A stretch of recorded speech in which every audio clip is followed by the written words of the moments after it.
Alright, good morning everybody. Good morning. Right. Today we're going to learn a bit about a group of people who sometimes might be forgotten in society, but they are very important to us when we are doing history and in understanding our history as a country and as a people, right? But before I even get into that, right, I'm going to show you a picture. Well, actually, you already seen the picture in front of me, and I would like you all to tell me what you think this picture, what you think you're seeing in this picture here. Okay, she says a piece of wood, which is not totally wrong. It's a bit correct, but what you think they do with this piece of wood here in this picture? You don't know, right? Okay, well let me tell you, this here is what we would call a grater, right? This is a grater that was made by the indigenous people. Have you all ever heard that term indigenous before? Yes. Right, so then you might be able to help me define what do you think we mean when we say indigenous people?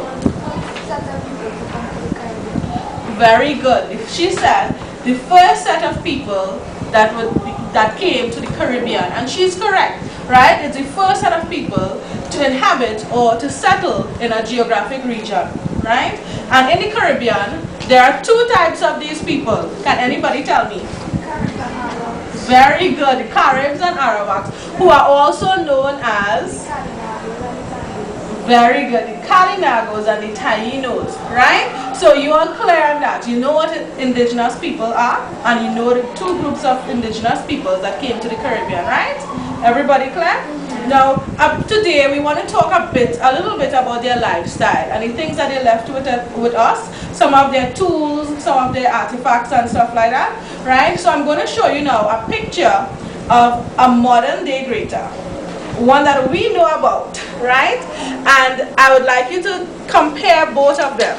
Compare this one that was made by the indigenous people and this one that was made recently, right? So what do you think are some of the differences here? Well, firstly, one looks machine made, right? And very the good. other one is man-made. Right. And what do you think they made this one out of? The indigenous one? Wood. Out of wood, right? She's very correct. And they actually used the bark of a tree and carved this out, right? They made it out of wood, right? And what do you think they use a grater then to do? To grate cassava. Very good. And that even tells us one type of food that the indigenous people used to eat, right? So do you know anything else about the indigenous people concerning their food? What type of food do you think that they used to indulge in? Cassava bread. They made a cassava bread. Very good. Fish. Very good. Now, as we reach on the topic fish, how did they actually catch those fish? They would hunt. Well, yeah, they hunted as well, right?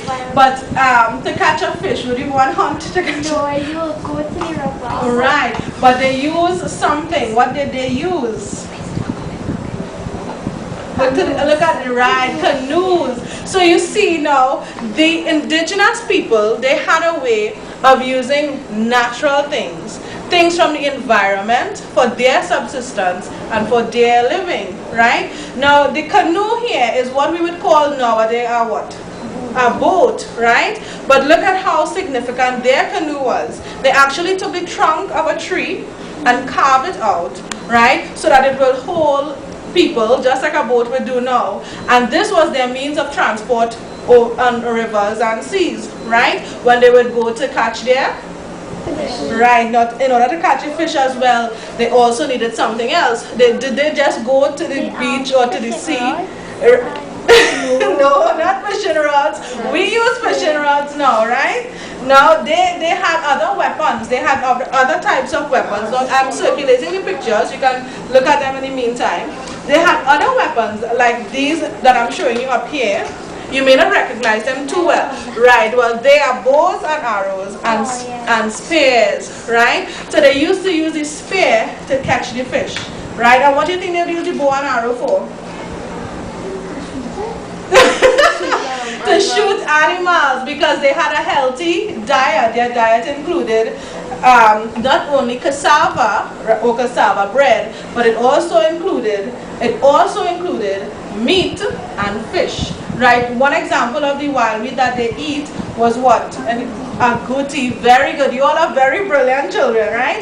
And look to and in this picture that I'm showing you here also, if you notice, you will see the setting of an indigenous household to the bottom here, right? And if you notice, can anybody tell me what they're seeing there in this picture to the bottom here? What are you seeing? Right, a wooden stool. Right, and there, well, actually the wares wasn't wooden, it was clay pots and clay mugs and clay jars, right? So again, you see how they were skillful and they were creative people, and they used all natural things from the environment for their existence or for their survival, right? So from all of this so far, we have gathered that the indigenous people used to eat what? Cassava, fish, meat, right? We know that they used to travel by canoes which they made for themselves. We also saw in this picture here that their benches or their stools were made out of, again, another natural resource that we have, right? The very weapons that they use were out of, if you look at the bow and arrow is also made out of a branch or a piece of wood, right? And with a piece of string next to it, right? So you see how they use all natural elements to create their survival. Now I'm going to show you something else. Actually, two pictures again. What do you think these funny looking things are? Have you ever seen one of these in real? All right, well, in reality, we have these, but they don't look anything like this. Can anybody tell me? Nobody? Well, it is close. It is not exactly, this is not a mat, but it's the same technique they would use to actually weave a mat. And that is one of the things that the indigenous people also did. They used natural fibers, they used the vines and the material you gain from tree and leaves, right, and stalks, and weave it into mats and bags, and even presently they continue that tradition of making baskets, right? You all ever saw a woven basket or somebody wove a basket, right? But this here is not a mat. This and this are fans, but they have two different purposes, right? This one here is a fan that they would hold like this, probably to fan the cacique, right, or the king of the tribe, right? And you see how it is made out of a branch, right? It appears as though it's made out of a coconut branch, and they wove the leaves together, right? This one here was used to fan their fires, like they used to cook using dirt ovens, again all natural, and again you see how they were stuck to the environment and to nature and everything that was close to the earth, right? So they use these things to help fan their fire in their dirt oven, right? So that everybody understand a bit about the indigenous people. Can you tell me now who are the indigenous people? I'm not hearing. Right, very good. And can you now tell me some of the things that they actually did while they were here in the line of eating, or what they ate? Sorry. They fished and hunted. Right. Bow and arrow and spear. Very good. And their lifestyle was a quite natural and simple one. So do you think that the Caribs and Arawaks were very creative people? Alright, and do you have any questions about the lifestyle of the Caribs or the Arawaks or the indigenous people? You think you understand everything? Alright, well, thank you all again for listening, and if you have any questions, you can still ask me at the end of this, right? Okay, well, have a nice day. Same to you. Alright.